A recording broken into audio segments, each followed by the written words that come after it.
angkat satu pujian kepada Tuhan. Yesus, Kau kebenaran yang menyelamatkanku. Haleluya. Kita masuk dalam hadirat Tuhan. Kita bersyukur hanya karena kebenaran Allah yang sudah menyelamatkan saudara dan saya melalui pengorbanan Yesus Kristus di kayu salib. Mari kita hidup bagi Dia di hari-hari yang kita jalani. Haleluya.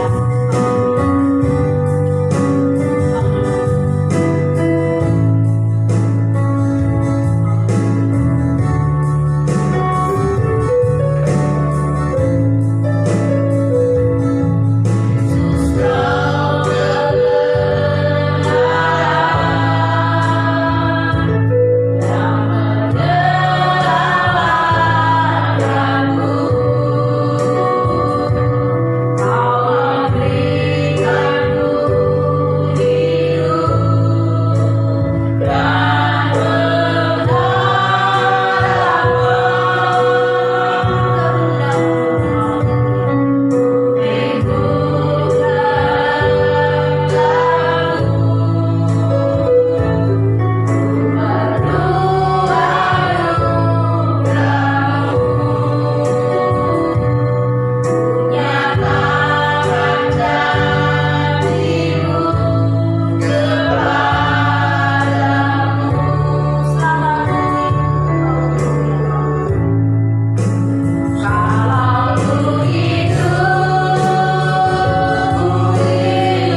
hati.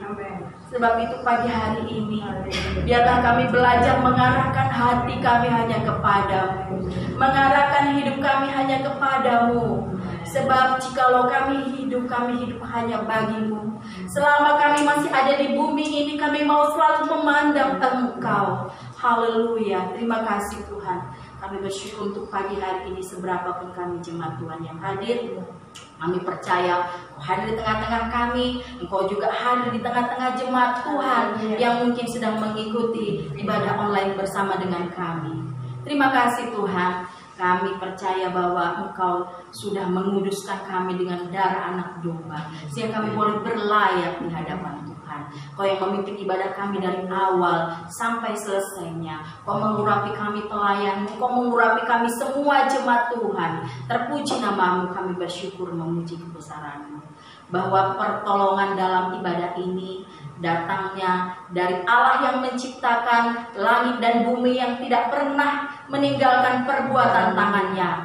Turunlah berkat atas kita dalam nama Bapa, Putra, dan Roh Kudus. Amin. Silakan duduk Bapak Ibu Saudara. Haleluya. Puji nama Tuhan. Kita mengangkat pujian kepada Tuhan bila merenungkan kasih Tuhan. Haleluya. Betapa besar kasih-Nya bagi kita, yang sudah menyelamatkan kita. Haleluya.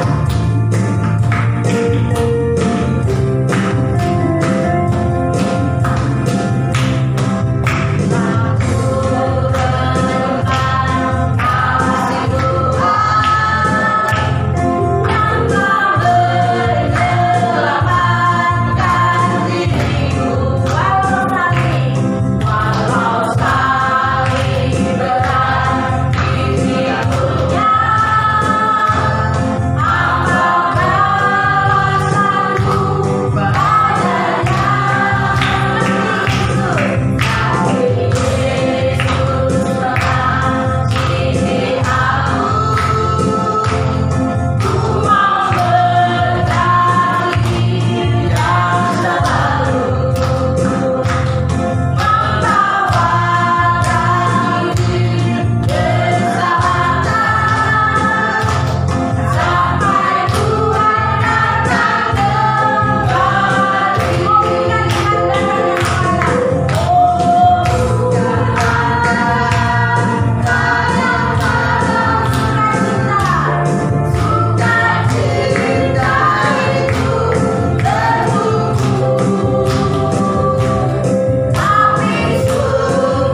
Kita mengangkat pujian, jejak-Mu Tuhan. Sering ku tak mengerti jalan-jalan-Mu Tuhan. Haleluya. Karena memang di dalam hidup kita sering kita tidak mengerti apa yang Tuhan rencanakan. Kita tidak memahami apa yang Tuhan kehendaki. Tapi kita mau mengikuti jejaknya, jejak Yesus Kristus Putra Tunggalnya. Kita mau menjadi sama seperti Dia dalam perkataan, pikiran, dan perbuatan, dan firman-Nya yang akan membimbing saudara dan saya. Haleluya. Sering ku tak mengerti jalan-jalan-Mu Tuhan, bagai belantara yang gelap. Tanpa sering ku tanya, namun tetap percaya, jejak-Mu Tuhan sungguh sempurna. Ajarku memahami semua yang Kau ingin, agar hidupku memuaskan hati-Mu. Bagimu aku rela sepenuh hati melawan, serahkan diri genapi karya-Mu. Haleluya. Terima kasih.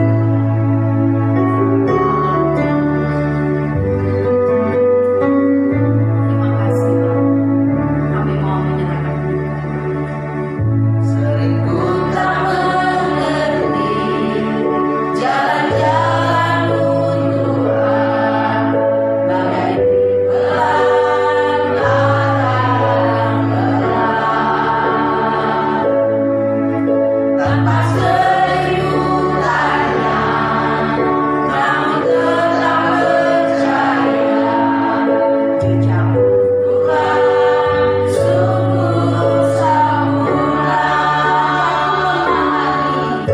Ajarku memahami semua yang Kau ingin, agar hidupku memuaskan hati-Mu.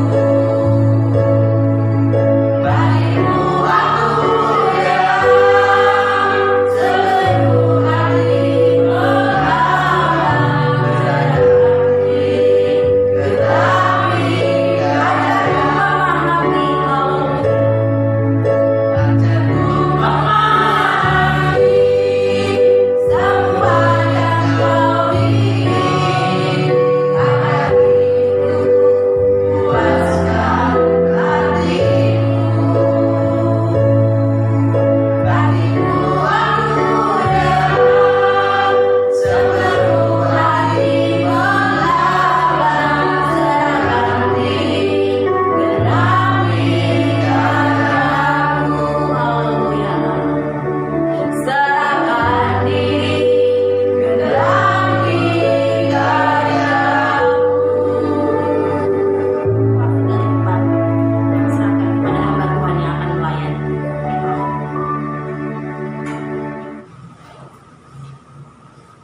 Mari kita bersatu dalam doa. Tuhan, kami ucap syukur atas kasih-Mu dan karunia-Mu kepada kami ya Bapa. Terima kasih Tuhan, ajarlah kami menghitung hari-hari sedemikian Tuhan, dan biarlah kami bisa menjadi orang yang selalu bijaksana. Tuhan, Engkau sungguh mengasihi kami, Engkau sungguh baik pada kami ya Bapa. Hidup ini tak bisa terselami oleh Engkau dan oleh kami ini Tuhan. Tuhan, kami menyerahkan hidup kami di dalam tangan kasih-Mu, dan kami kiranya juga Tuhan belajar tentang firman-Mu yang hidup ini ya Tuhan, dan bisa untuk merefleksikan dalam kehidupan sehari-hari kami Tuhan. Terima kasih Tuhan, kami ucap syukur. Haleluya, amin. Salam, selamat pagi. Bagaimana kabar Bapak Ibu? Puji Tuhan. Mari kita akan membuka kitab kita dari Matius pasal yang ke-7. Pada pagi hari ini saya akan memberikan suatu tema, sikap hidup orang yang beriman. Orang yang beriman adalah orang yang punya satu tujuan. Tujuan orang yang beriman adalah pasti orang itu menyembah pada Tuhan. Mari kita akan membaca dari ayat 1 sampai ke 5. Jangan kamu menghakimi supaya kamu tidak dihakimi, karena dengan penghakiman yang kamu pakai untuk menghakimi, kamu akan dihakimi, dan ukuran yang kamu pakai untuk mengukur akan diukurkan kepadamu. Mengapakah engkau melihat selembar di mata saudaramu, sedangkan balok di dalam matamu tidak engkau ketahui? Bagaimanakah engkau dapat berkata kepada saudaramu, biarlah aku mengeluarkan selembar itu dari matamu, padahal ada balok di dalam matamu? Hai orang munafik, keluarkanlah dahulu balok dari matamu, maka engkau akan melihat dengan jelas untuk mengeluarkan selembar itu dari mata saudaramu. Oke, Bapak Ibu yang dikasihi oleh Tuhan, sebenarnya dari perikop ini secara tidak langsung yang menariknya kenapa? Untuk diperhatikan bahwa pasal tersebut adalah ada sinambungan dengan pasal 5 dan 6. Nah, bagaimana orang Kristen harus memiliki watak seperti Kristus, yaitu Yesus menetapkan standar karakter yang tinggi bagi pengikut-pengikutnya. Nah, poin yang pertama saya akan membahas sikap terhadap saudara seiman. Itu poin yang pertama. Saya ambil dari ayat 1 sampai ke 5. Terus ada sub poinnya juga. Sub poinnya yang pertama yaitu jangan menghakimi. Apa yang diajarkan oleh Alkitab, Yesus secara khusus mengangkat hal ini karena sikap ini sering kali kita lakui. Sering kali secara tidak sadar kita sering selalu memojokkan atau menghakimi. Nah, itu yang sering kita rasakan, tapi mungkin kita juga tidak sadar. Pelarangan Yesus untuk menghakimi tidak berarti menutup mata terhadap kesalahan dan kekurangan saudara-saudara. Yesus tidak sedang bermaksud menghilangkan sikap kritis. Ini yang keren dari sikap Tuhan. Tuhan mengajarkan kita menjadi orang yang punya sifat yang kritis. Kritis ini yang dimaksud adalah untuk menyatakan kesalahan orang lain, bukan berarti kita untuk menghakimi. Terus pelanggaran ini jangan membuat kita menjadi takut untuk menyatakan. Seringkali kita semua ada orang yang salah lalu mengorek kesalahan orang lain, dan sedangkan diri kita itu masih belum beres dari kesalahan tersebut. Itu yang sering kali. Nah, terus sebaliknya arti menghakimi adalah, nah ini arti negatif, berusaha mencari kesalahan lain untuk menjatuhkannya. Secara tidak langsung kita sering menegur seseorang, kita sering membahas kesalahan orang. Nah, dampaknya apa? Dampaknya yang negatif. Orang selalu menghakimi akan jadi dampak yang negatif. Yang selanjutnya, menyalahkan atau menuduh seseorang sebelum tahu persoalan yang sebenarnya, lalu memberi hukuman terhadap orang tersebut. Itu yang sering kita tidak sadar. Kita selalu mengorek-ngorek kesalahan seorang, dan sedangkan diri kita juga belum tuntas. Nah, ada sebuah cerita. Saya pernah menonton film di YouTube. Nah, film ini ceritanya itu sebenarnya anak-anak jalanan. Itu judul filmnya kalau nggak salah Bom City. Alur cerita tersebut itu menceritakan pesan moral. Pesan moralnya apa? Secara tidak langsung kita melihat anak-anak jalanan, anak-anak punk, mungkin secara penampilan kumuh lah. Tapi kita seringkali merasakan kalau kita itu menilai seseorang dari penampilan, bukan dari hati.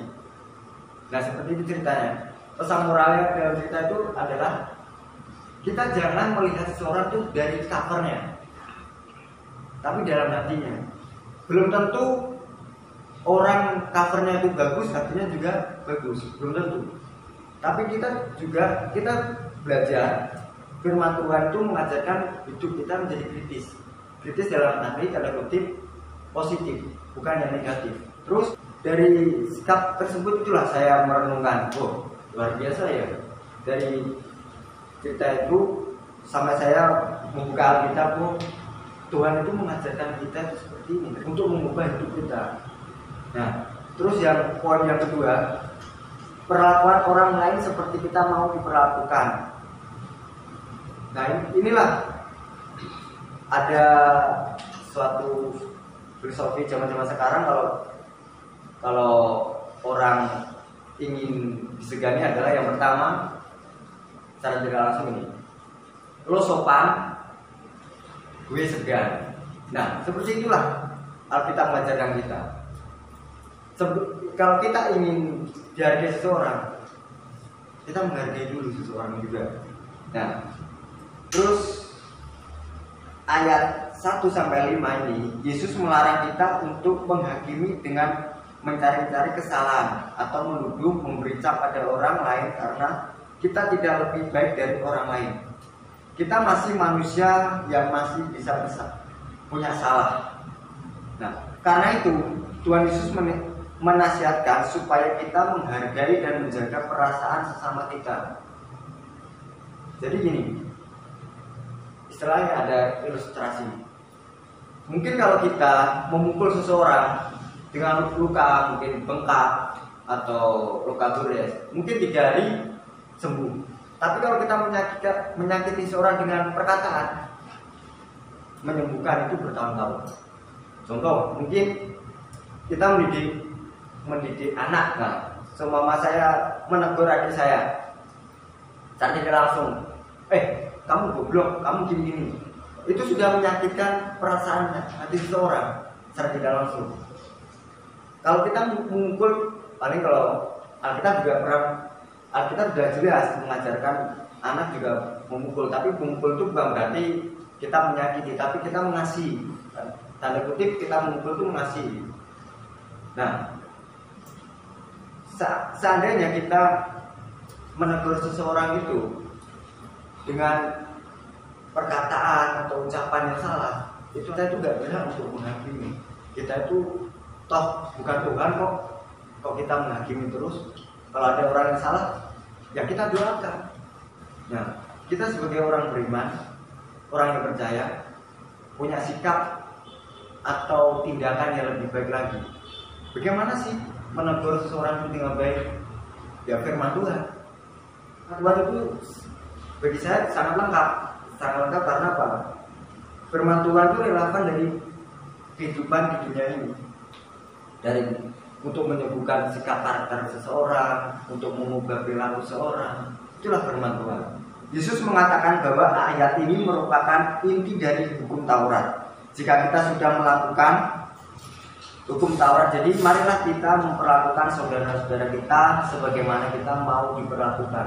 Nah, kalau kita melakukan hal yang baik kepada orang, pasti kita akan dikenal. Mungkin kalau secara tidak sadar ya, kita tuh sering diomongin orang. Nah, kalau saya itu bersyukur loh diomongin orang. Wah gini, gak masalah.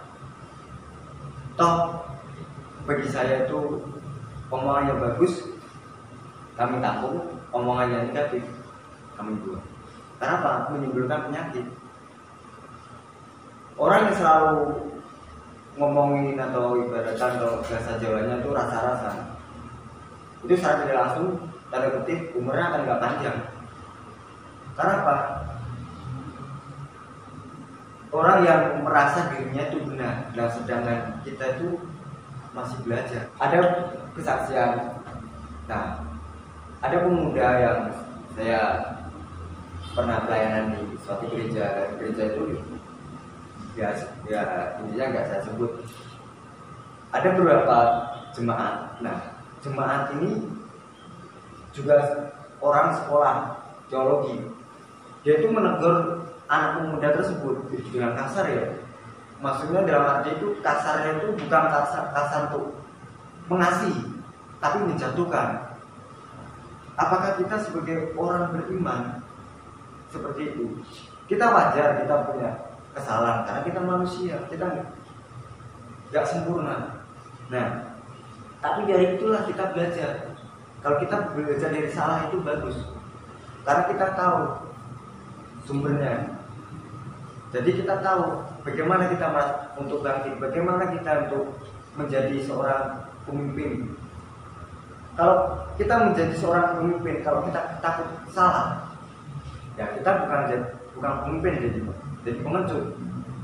Contohnya kalau di pertanian, wah aku bulan ini mau nanam mungkin entah padi atau bawang merah. Kalau kita merasakan ragu, waduh aku nanti takut salah, takut gagal. Nah, dari kegagalan itulah kita belajar menjadi orang yang kuat. Semakin kita banyak masalah, emang kita mungkin stres, tapi itulah Tuhan melatih kita. Nah, terus poin yang kedua, sikap terhadap anjing dan babi. Nah, mungkin secara tidak langsung ini kasar ya, tapi firman Tuhan juga jelas menyatakan di dalam ayat yang ke-6, saya bacakan, jangan kamu memberikan barang yang kudus kepada anjing, dan jangan kamu melemparkan mutiaramu kepada babi, supaya jangan diinjak-injak dengan kakinya, lalu ia berbalik mengoyak kamu. Mungkin dari perkawinan kecil ini, hal yang kudus dan berharga. Kita itu orang berharga. Kita itu sebagai mutiara, berlian. Kita itu berliannya Tuhan, mutiaranya Tuhan. Bagaimana kita sikap kita sebagai orang yang beriman? Kalau mau ngajak ceplas-ceplos, kalau ngomong menjadi batu sandungan, ini sudah jelas. Hal yang kudus dan berharga. Bagaimana kita untuk menegur seseorang? Apakah kita selalu menghakimi? Tidak. Kita sebagai orang yang beriman selalu belajar dengan karakter seperti apa, seperti Tuhan. Nah, di dalam ayat tersebut adalah sepintas mendengar ucapan ini kita bisa kaget. Karena apa?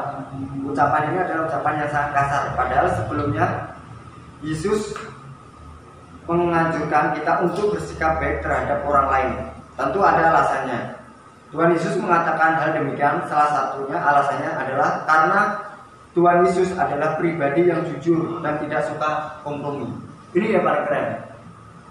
Tuhan Yesus tidak suka dengan kompromi orang yang ibarat orang yang munafik. Terus jika ya dikatakan ya, jika tidak dikatakan tidak. Kita seringkali merasakan seperti itu. Semua kita mau mengatakan ya, jawabannya tidak. Saat kita ngomongannya tidak, kita ya. Contohnya gini, kalau kita dalam pelayanan, mungkin pelayanan, besok pelayanan, tapi pada diri kita itu kurang mampu, jawab aja ya, itu memang bagus, keren. Tapi dalam arti, apakah kita harus tidak mempersiapkan? Kita harus persiapan. Bagaimana untuk pelayanan tersebut menjadi berkah. Walaupun kita merasa, aduh Tuhan aku tidak mampu, pasti Tuhan akan menjamah.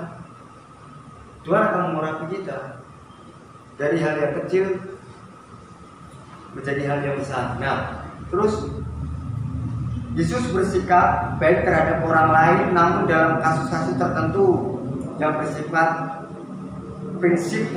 Tuhan Yesus ini punya prinsip yang sangat besar dengan hubungan dengan kebenaran. Yesus bersikap tegas tanpa kompromi. Di beberapa bagian Injil terdapat perkataan Yesus yang keras. Mungkin kita bisa membuka dari Lukas 13 ayat 32.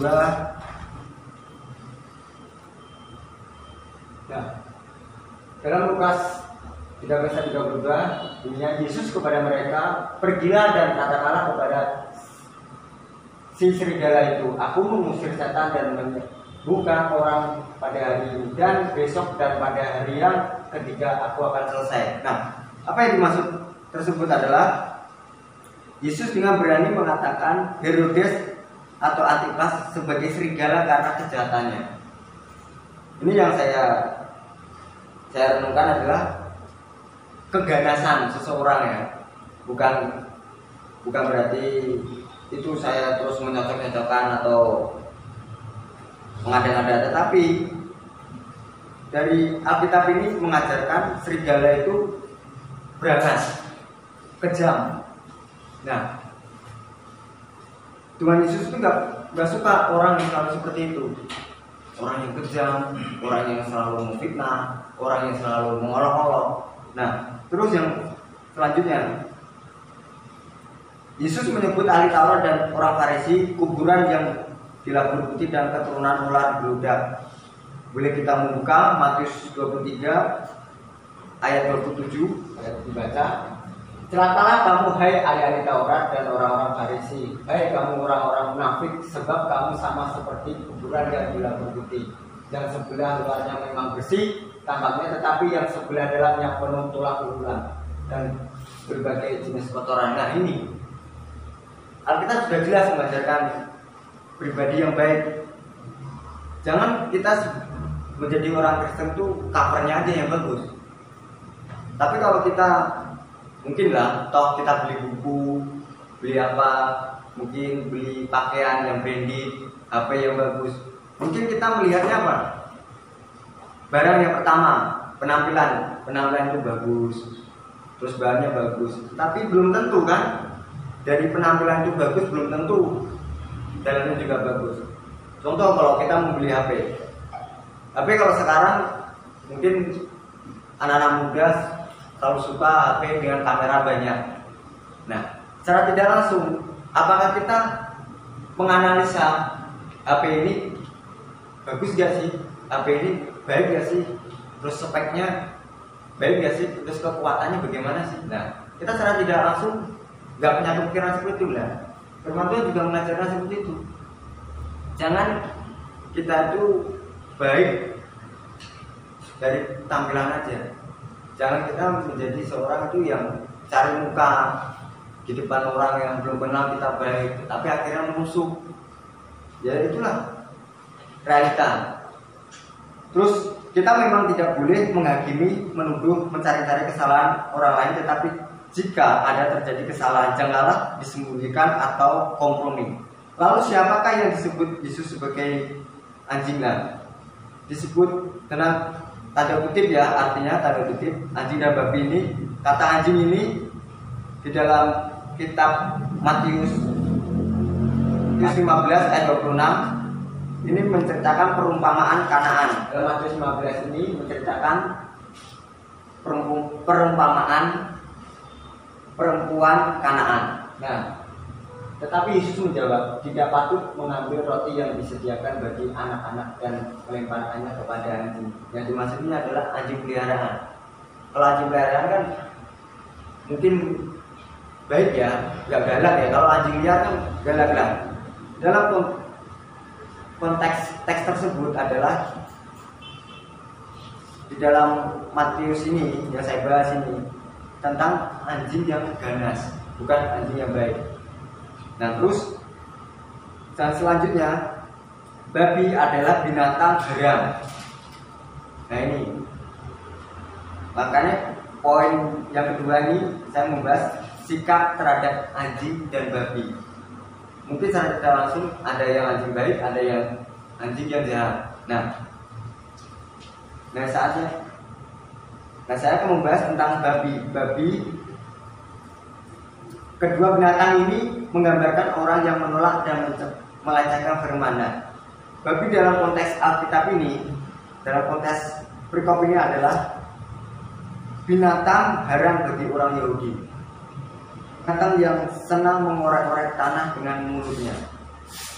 Nah, kalau kita sering mengorek-orek kesalahan orang, ya seperti hewan tersebut inilah, sering mengorek-orek kotoran, sering mengorek-orek kesalahan orang. Nah, dalam firman Tuhan ini Tuhan mengajarkan suatu ilustrasi seperti itu antara anjing dan babi. Nah, selanjutnya kedua kata ini tidaklah ditujukan kepada seorang pencuri atau perampok atau penjahat lainnya, namun ditujukan kepada seorang yang dengan sadar memandang remeh Injil atau firman Tuhan.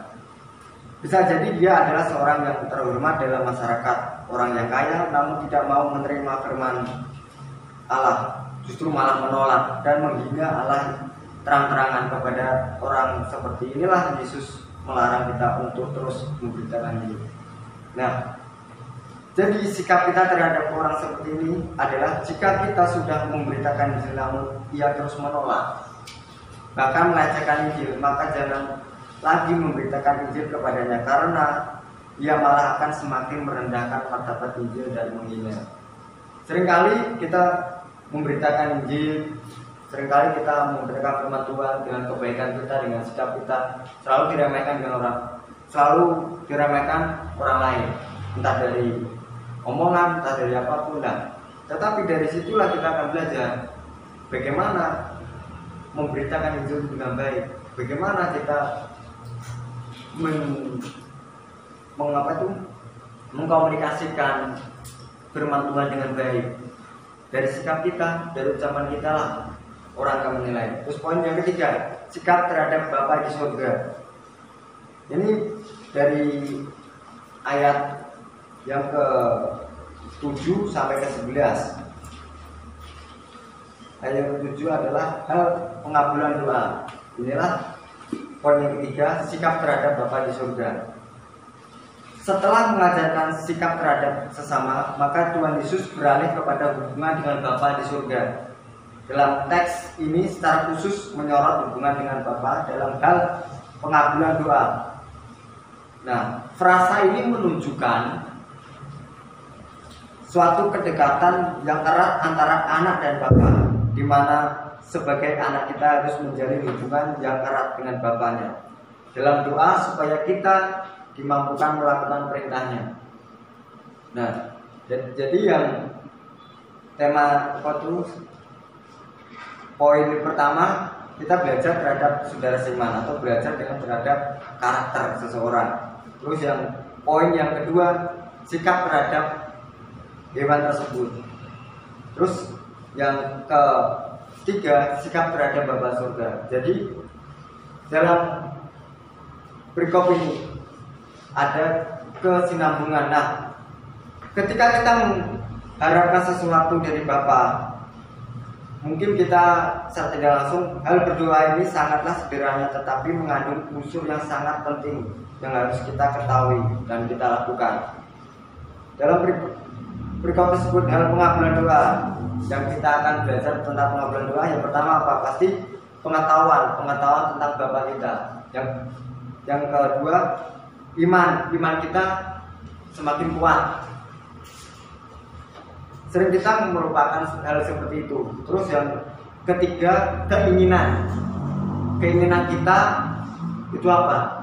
Bagaimana kita akan menjadi orang yang beriman, menjadi sifat yang berkualitas, karakter yang berkualitas, karakter yang punya pribadi yang unggul. Nah, itulah dalam perikop ini kita akan belajar lebih banyak lagi. Nah, hal menghakimi secara tidak langsung sudah saya bahas.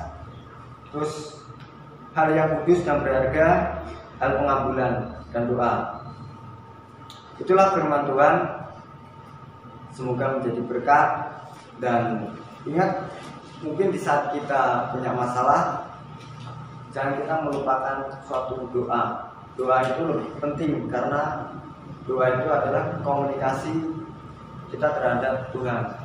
Bagaimana kita sering komunikasi ke orang lain aja mudah, tetapi malah kita selalu mendoakan Tuhan. Kita lebih baik mengutamakan Tuhan yang pertama, jangan mendoakan. Nah, dari pelajaran tersebut kita banyak belajar mengenai karakter, mengenai sikap kita, terus mengenai tentang bagaimana hidup kita itu berharga di mata Tuhan. Kita adalah ciptaan Tuhan yang sangat berharga. Kita itu umat sebagai mutiara Tuhan. Jangan merusak mutiara tersebut dan jangan menghancurkan mutiara itu.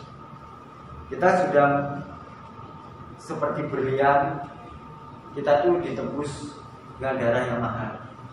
Keselamatan itu mahal. Nah itulah kita mengajarkan kita itu berharga di mata Tuhan. Jadi kita sama-sama orang beriman, jangan sampai kita saling menjatuhkan atau saling mengolokkan, saling menjelek-jelekan. Kita di mata Tuhan itu sama. Tidak ada orang miskin, tidak ada orang kaya, di mata Tuhan itu sama. Kekayaan semua itu titipan. Semua itu titipan. Jadi harta, tahta itu semua titipan. Jadi di mata Tuhan itu sama. Derajat jabatan kita itu di mata Tuhan itu sama. Yang penting bagaimana kita bisa mengasihi sesama kita. Bagaimana kita bisa belajar untuk menghargai sesama manusia. Nah, itulah firman Tuhan. Semoga menjadi berkat untuk Bapak Ibu. Mari kita berdoa. Tuhan, terima kasih atas firman Tuhan. Ubahlah hidup kami menjadi mutiara yang berharga di mata-Mu Tuhan. Dan terima kasih Tuhan, di saat inilah kami punya pergumulan Tuhan. Kami berdoa setiap pergumulan kami Tuhan. Terkadang kami juga tidak mampu, terkadang kami juga mengeluh dalam kehidupan ini Tuhan. Tapi kami percaya kami punya Tuhan yang ajaib. Kami punya Allah yang ajaib. Dan terima kasih Tuhan. Dan kami juga berdoa untuk saudara-saudara kami yang mungkin saat ini tidak bisa mengikuti ibadah Tuhan. Mungkin ada halangan suatu apapun Tuhan, mungkin ada halangan, mungkin karena cuaca, hujan dan sebagainya Tuhan. Kami percaya Tuhan, kiranya Tuhan Kau menjaga keluarga kami atau saudara-saudara kami yang tidak bisa ikut beribadah dengan kami ya Tuhan. Tuhan, kami juga berdoa untuk jemaat-jemaat kami Tuhan.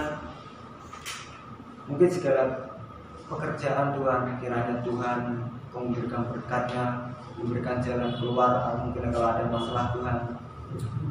Dan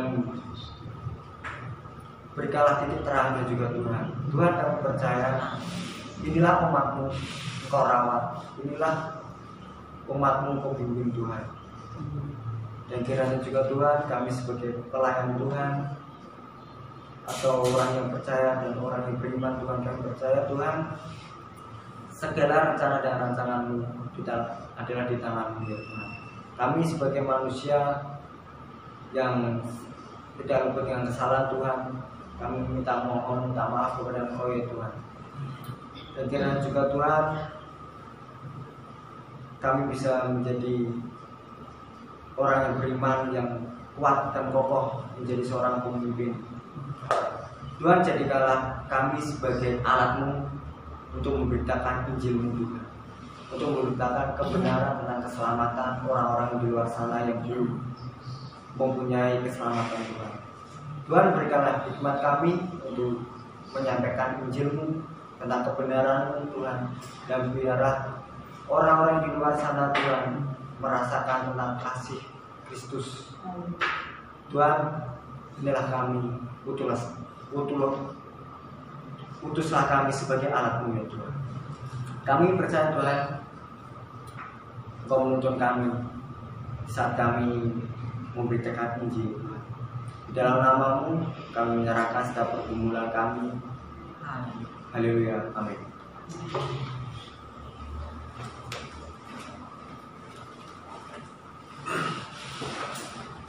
Mari Bapak Ibu kita berdiri bersama-sama. Terima kasih Tuhan, terpujilah nama-Mu ya Tuhan Yesus. Engkau yang patut kami tinggikan ya. Kami puji, kami muliakan dari sekarang sampai selama-lamanya, yang telah menyertai kami, mengizinkan kami untuk beribadah bersama-sama dari awal sampai akhir. Dan kami serahkan Bapak Ibu Saudara kami akan pulang ke rumah masing-masing. Tuhan, biarlah Engkau campur tangan dalam perjalanan hati, pikiran, jiwa dan kekuatan. Biarlah anugerah dari Allah Bapa, Putra, dan Roh Kudus melimpah atas Bapak Ibu dalam pergumulan Bapak Ibu. Ulanglah dan jadilah garam dan terang dimanapun Bapak Ibu berada. Terima kasih Bapak. Di dalam nama Allah Bapa, Putra, dan Roh Kudus, Tuhan Yesus memberkati. Amin.